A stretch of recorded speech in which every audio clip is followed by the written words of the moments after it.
رب زدني علما. In the name of Allah, the most merciful, the most kind.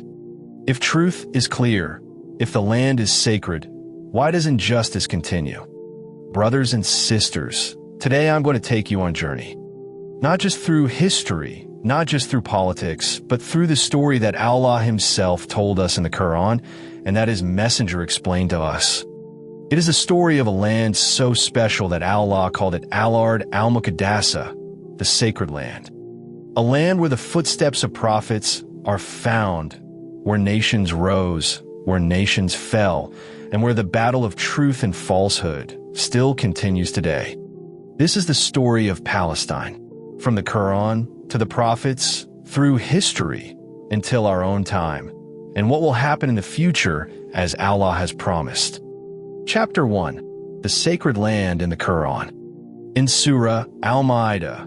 In the Qur'an, chapter 5, verse 21, it says, When Prophet Musa, peace be upon him, said to his people, O my people, enter the holy land which Allah has decreed for you, and do not turn back, or you will become losers. But what happened? They disobeyed. They replied, O Musa, you and your Lord go and fight. We will sit here. Because of this, Allah punished them to wander in the desert for 40 years. From a very beginning, Allah made one thing clear. This land is not inherited by power, not by ethnicity, not by politics. It belongs only to those who obey Allah and live with justice. Chapter 2. Prophets in Palestine. Allah chose this land for His prophets. He saved Prophet Ibrahim, peace be upon him, and Prophet Lut, peace be upon him, and brought them here. Surah Al-Anbiya. In the Qur'an, chapter 21, verse 71, it says, And we delivered him and Lut to the land, which we had blessing for all people. Here lived Ishaq, Yaqub, and Prophet Yusuf, peace be upon him. Here Prophet Dawud, peace be upon him, became king, and Allah gave him wisdom and justice. Surah Sad. In the Qur'an, chapter 38, verse 20, it says, And we strengthened his kingdom and gave him wisdom and decisive speech. Then came Prophet Sulaiman, peace be upon him, who built Masjid al-Aqsa. The Prophet, peace be upon him, told us in Sahih Bukhari that Masjid al-Aqsa was built only 40 years after the Kaaba. And then came Prophet Isa, peace be upon him, born in Bethlehem.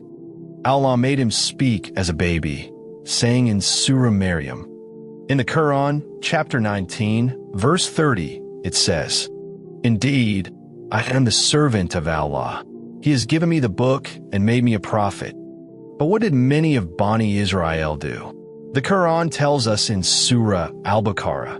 In the Qur'an, chapter 2, verse 61, it says, They killed the prophets without right. That was because they disobeyed and transgressed. Prophets lived here, preached here, and many were rejected here. The lesson is clear. Only obedience brings honor in this land. Chapter 3. Rise and Fall of Nations. And so history began to repeat what the Qur'an had already promised.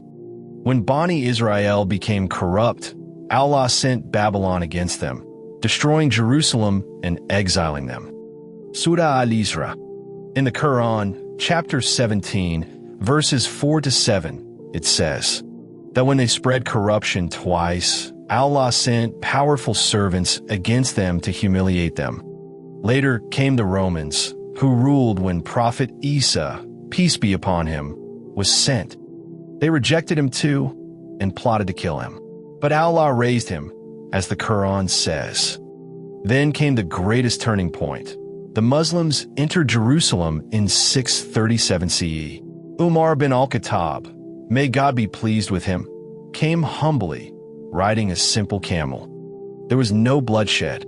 The Christians handed over the keys, and Umar guaranteed safety to all, Christians, Jews, and Muslims. Justice had returned. But then, in 1099, the Crusaders stormed Jerusalem. Chroniclers wrote that blood ran in the streets. Yet less than a century later, Allah sent Salahuddin Ayyubi. In 1187, he freed Jerusalem, but unlike the Crusaders, he forgave his enemies, showing mercy. After that came the Ottomans, who ruled for 400 years, keeping Jerusalem mostly at peace. Over and over, history shows whoever rules with justice is honored and whoever oppresses is removed.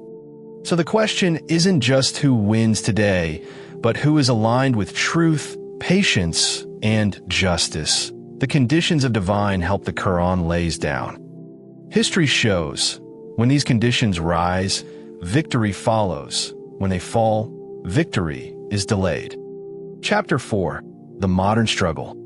But in the modern era, everything changed. In 1917, the British took Palestine, and through the Balfour Declaration, they promised a homeland for the Jews. In 1948, the Nakba, the catastrophe, happened. More than 700,000 Palestinians were expelled, villages were destroyed, and the State of Israel was declared. In 1967, Israel captured East Jerusalem, including Masjid al-Aqsa. The Qur'an reminds us in Surah Al-Hajj. In the Qur'an, chapter 22, verse 40, it says, "If Allah did not repel some people by means of others, then monasteries, churches, synagogues, and mosques, in which the name of Allah is much mentioned, would have been demolished." This verse reminds us, the struggle we see today is not just politics. It is part of the divine test between oppression and justice. Chapter 5. The Future in Qur'an and Hadith. But what about the future? Allah honored Masjid al-Aqsa in Surah al-Isra. In the Qur'an, chapter 17, verse 1, it says, "Glory be to the one who took his servant by night from Masjid al-Haram to Masjid al-Aqsa, whose surroundings we have blessed." The Prophet, peace be upon him, said, "Do not travel to any mosque except three: Masjid al-Haram, my mosque, and Masjid al-Aqsa." Bukhari and Muslim. He also said, "Blessed is Al-Sham," and Al-Sham include Palestine, Tirmidhi. In the end times, this land will again be the center of the story.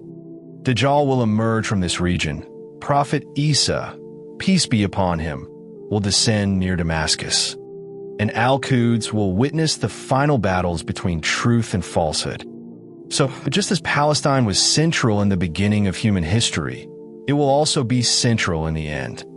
Brothers and sisters, the Qur'an shows us how it began. History shows us how nations rose and fell. And the Hadith tells us what is yet to come. Palestine is not just a land.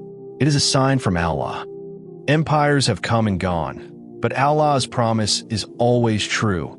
Oppression will never last, and justice will return. Palestine hasn't lost. The story isn't over. Every era that upheld justice held the city. Every oppressor fell. And every believer has a role to remember it, to pray for it, and to stand for justice wherever we are. For Allah's promise never fails. Like and subscribe. Comment your favorite verse. Assalamu alaikum.